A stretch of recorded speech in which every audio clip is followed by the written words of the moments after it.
Yeah, it's supposed to be recording. If it stops again, it'll sound. Welcome back, YouTube. Stop. Smash that like button. Hola!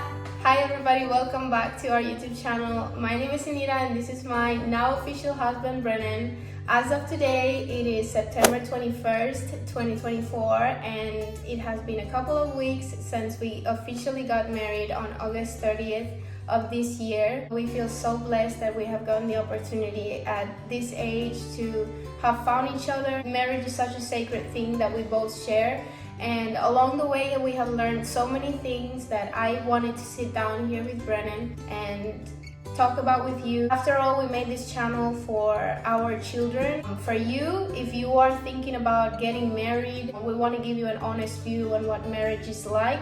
I asked Brennan to make a list of the things that he has learned even since we started living together. I got them in my notes. Okay.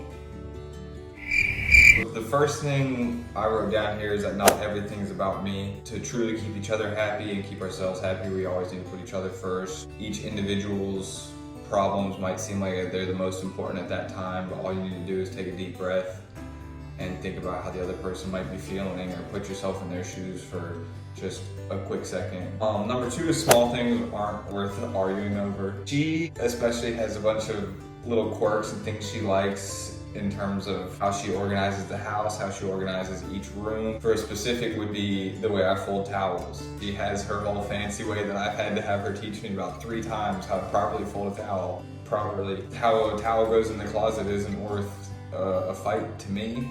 I'll relearn how to fold that towel. If it's not a huge non-negotiable for you, it's better to keep your mouth shut. Trust me.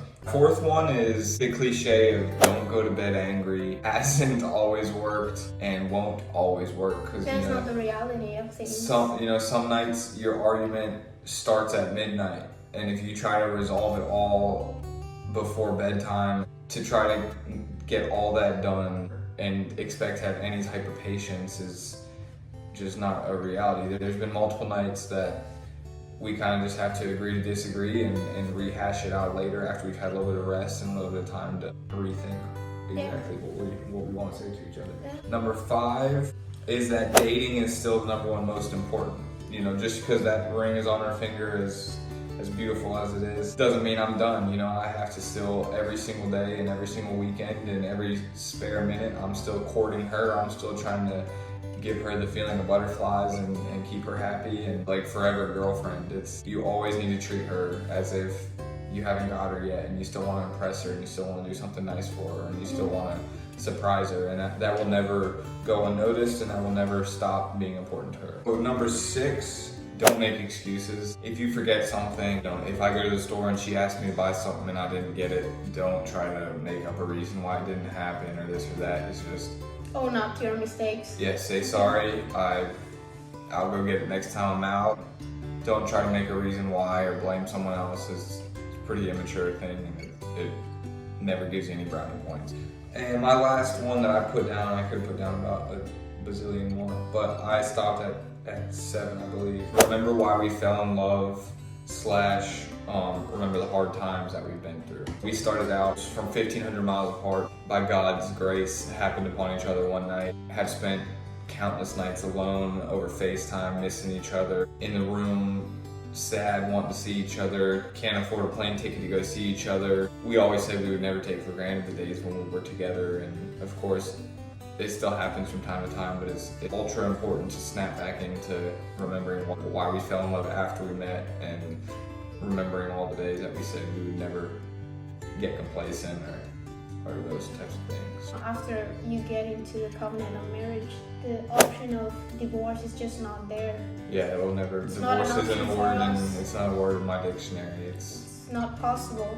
If we made this promise to each other, it's forever. The word divorce, it doesn't even come out. And one bonus that I want to put in is that so many people talk about how young we've gotten married already. To me, aren't you afraid you're missing out on this or that, or on, your single life is so much more free and you get the hookup culture and you can go out and this and that. But it's like, to me, life doesn't stop after marriage. It starts with marriage. I mean, we're still so young everything is ahead of us, and why would you not want to do that with someone that you trust and know you're going to spend the rest of your life with someone who cares more about you than they do about anyone else, and vice versa. I wasn't expecting anything, but you did a good job, so that was good. On to my list. My first one is to lower your expectations for everything in my life. I've always had high expectations, looking for the highest outcome. And as soon as I met Brennan, I never gave him that leniency, to prove to me.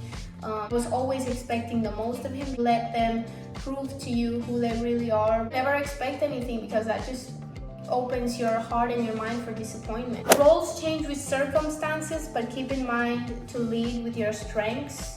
That one kind of breaks into two things. We both recognize that we have our base roles in the household that we are supposed to fulfill. Given that we are both right now at this time when we are working together to have this traditional household that we both want, we have to accommodate to where we are standing at this moment. So I would come home after work, and Brennan has to understand that there are some times where I can't cook dinner because I'm exhausted, because I work a blue-collar job just like he does.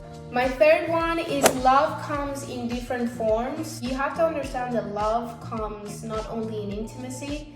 There is all types of love languages. There's different ways that you can show love. Forget about what type of love you prefer. We can't always have that. So taking care of each other when you are sick, or me that I love painting, making a painting just for Brennan, putting hours of my hard work into something that I love doing just for him, or him bringing me flowers after work just because he thought of me. It's those little details that can make or break a relationship and can keep it so interesting. Friendship is important. It says it all in that sentence. I think that before you are boyfriend, girlfriend, wife, husband, you have to be best friends. You have to be able to fart in front of each other. If you can't fart, girls don't fart. Well. Next, develop yourself for a greater purpose. The greater purpose that I'm mentioning in this scenario is marriage. You have to develop yourself as a person. You have to learn to love yourself, love your boundaries, set boundaries for yourself. And in the long run, we obviously want to have kids, and these videos are for our future kids. But we just want to become better people individually for the greater purpose, which is our marriage and our future children, so that, they have a good life because we have put in the work to be better. Another golden rule: never disrespect each other. There is no rhyme or reason why in a discussion or in a fight that you might have a complete reason to be mad at each other. There is no reason why you should cross that line of calling each other names or pushing each other, going to those limits of purposely trying to call someone out to get a reaction out of them. That is not a proper conversation, and it definitely says more about you and your maturity than it does say about the whole problem, even if they are in the wrong. We are not at a competition with each other. My goals and my achievements are his achievements, and his achievements are mine. So hopefully in the future, when he starts his own business, he has said that he wants to have his own grading business with his father, and I hope that it happens. It's not only going to be his victory, but it's our victory, it's our children's victory. That is all of the reasons that we have for you guys today. I hope that in some way this may help you, or we want our kids to see this, and possibly at the moment that they look for a spouse in the future, they will know the green flags from the red flags. Hopefully, although that when we're young, we usually tend to be daredevils and we don't want to listen to any words of advice because we assume that we know everything. We were there, and we are sitting here talking to you as those once daredevils who thought we knew everything. We just say it as humbly as we can, and we hope that you found something positive out of this. We still have a long way to go, and we hope that you enjoyed this video. It'll probably be part 2, 3, 12, 30. Yeah. We're just getting started on a very long journey that we'll navigate as we, we'll cross each bridge as we get there, and hopefully keep you guys updated on every single step of the way and what we learn from each step. And remember to subscribe if you like this video. It really helps us a lot. Leave a comment if you have any questions, or if you've had any experience yourself or things in your marriage that you would like to share. If you have any advice for us, please let us know. Like the video, and we'll see you in the next one. Thank you. Bye.